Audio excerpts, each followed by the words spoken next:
তবে আমরা তার কাছে কিছু জিনিস প্রত্যাশা করি। এর ভিতর অন্যতম হচ্ছে একটা সুষ্ঠু গ্রহণযোগ্য একটা নির্বাচন তিনি দিবেন। তিনি আমাদেরকে যত দ্রুত সম্ভব একটি নির্বাচন দিয়ে এখানে একটা নির্বাচিত সরকারের হাতে ক্ষমতা দিবেন, এটাই আমরা তার কাছে চাই। এবং আমরা এখানে মনে করি যে এখানে যে নির্বাচনের যেই পদ্ধতি রয়েছে, আমরা মুক্তিযুদ্ধের পরে আমাদের বাংলাদেশে যে সংবিধান তৈরি হয়েছে, এই সংবিধান আমাদের জনগণের সংবিধান নয়। এই সংবিধান ছিল ভারতের চাপিয়ে দেওয়া সংবিধান। ভারতের সংবিধানকে শুধুমাত্র কপি করে ভারতের জায়গায় বাংলাদেশ শব্দ লাগিয়ে তারা কিন্তু এই সংবিধান তৈরি করেছিল। আমাদের ভিতরে এই সমাজতন্ত্র এবং ধর্মনিরপেক্ষতাবাদ, আমরা সমাজতন্ত্রে বলতে সমাজের সাম্যে বিশ্বাস করি, আমরা শোষণমুক্ত সমাজে বিশ্বাস করি। তবে বৈজ্ঞানিক সমাজতন্ত্রের নামে মানুষকে যে গরু এবং জোয়ালের সাথে যে একইভাবে যে তাদেরকে বিবেচনা করা হয়, আমরা সেই সমাজতন্ত্রে আমরা বিশ্বাস করি না। বাংলাদেশ সংখ্যাগরিষ্ঠ মুসলমানের দেশ। আমাদের আজানের শব্দ শুনে ফজরের সময় আমাদের ঘুম ভাঙে, আমাদের এশার নামাজ পড়ার পরে আমরা সবাই ঘুমাতে যাই। যেই দেশের সংখ্যা মানুষের দিনের শুরু এবং শেষ হয় আজানের মধ্য দিয়ে, যেই দেশের ৯৫% মানুষ মুসলমান, সেই দেশে কোনো ধর্মনিরপেক্ষতাবাদ সংবিধানে থাকতে পারে না। এই কথাটা আমরা ঐক্যমত্য কমিশনে বলেছি। আমরা বলেছি যে আমাদের সংবিধানে আল্লাহর উপর আস্থা এবং বিশ্বাস এটা স্থাপন করতে হবে। খুনি হাসিনা বাংলাদেশকে একটি হিন্দুয়ালি রাষ্ট্রে পরিণত করার চক্রান্ত করেছিল। সেই চক্রান্তের কারণেই কিন্তু আজকে এই সরকার গঠন করা হয়েছে। এখানে আমরা সমাজতন্ত্র এবং ধর্মনিরপেক্ষতাবাদ এটা আমার সংবিধানে থাকার কোনো সুযোগ নেই। এটা আমরা বারবার বলেছি। আমাদের আপনারা জানেন যে সেইখানে আমরা আমাদের বলাটুকু, আমাদের অন্য কিছু করার তেমন কিছু নাই।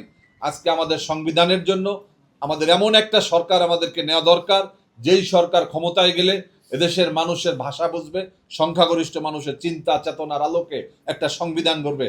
আমরা এই জন্য আমরা বিএনপির সাথে, আপনারা জানেন যে ২০১৮ সালে বিএনপির ২০ দলীয় জোট এবং সেই যে গণতন্ত্র জাতীয় ঐক্য ফ্রন্ট, সেই ঐক্য ফ্রন্টের মধ্য দিয়ে কয়েকটি দলকে বিএনপি আসন সমঝোতায় আমাদেরকে রাখছিল।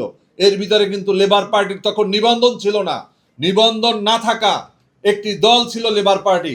অসংখ্য নিবন্ধিত দলকে কিন্তু নমিনেশন দেওয়া হয়নি। কিন্তু তার মধ্য দিয়ে আমাদের ভূমিকার কারণে, লেবার পার্টির ভূমিকার কারণে আমরা কিন্তু পিরোজপুর ২, ভান্ডারিয়া, কাউখালী এবং তৎকালীন জিয়ানগর এই আসনটি আমরা কিন্তু নির্বাচনের জন্য পেয়েছিলাম। আজকে লেবার পার্টির অনেক শক্তিশালী সংগঠন। লেবার পার্টি আজকে টেকনাফ থেকে তেঁতুলিয়া প্রত্যেকটা জেলাতে লেবার পার্টি আছে। আমরা সমস্ত থানাগুলোতে আমরা কাজ করার জন্য চেষ্টা করতেছি। আমরা এজন্য আজকে এখানে বসেছি, আমরা ঢাকা মহানগরকে কিভাবে আমরা সাজাতে পারি। এজন্য আপনারা যারা এসেছেন, আপনাদের প্রতি আহ্বান যে আপনারা যে যেখানে থাকুন না কেন, লেবার পার্টিকে শক্তিশালী করুন। লেবার পার্টি আগামী দিনের বাংলাদেশের সংখ্যাগরিষ্ঠ মানুষের যেই চিন্তা চেতনা, তাহাজিব তমুদ্দুন, এটার আলোকে আমরা রাজনীতি করব। আমরা হাসিনার পাচাটা কোনো গোলামিতে আমরা বিশ্বাস করি না। আমরা ভারতের গোলামিতে বিশ্বাস করি না। আমরা বিশ্বাস করি যে এখানে এমন একটি সরকার থাকবে যিনি বাংলাদেশি হিসাবে যিনি দায়িত্ব পালন করবে। এখানে কেউ পাকিস্তানের দালাল বা ভারতের দালাল এটা আমরা দেখতে চাই না। আমরা বাংলাদেশের দালালকে খুঁজে বেড়াচ্ছি, যে বাংলাদেশের দালাল কারা, তাদেরকেই আমরা লেবার পার্টি নিতে চাই। আমরা তাদেরকে নিয়ে একটা শক্তিশালী বাংলাদেশ আমরা করতে চাই। বন্ধুরা, আমি আর বেশি কথা বলবো না। বাংলাদেশ লেবার পার্টির আগামী ৩ মাস ৯০ দিন লেবার পার্টি আজকে দিন থেকে ৯০ দিনের মাথায় সম্মেলন হবে। আপনারা যেখানে যারা সাংবাদিক বন্ধুরা আছেন, আপনাদেরকেও আজকে আগাম দাওয়াত দিয়ে দেওয়া হলো।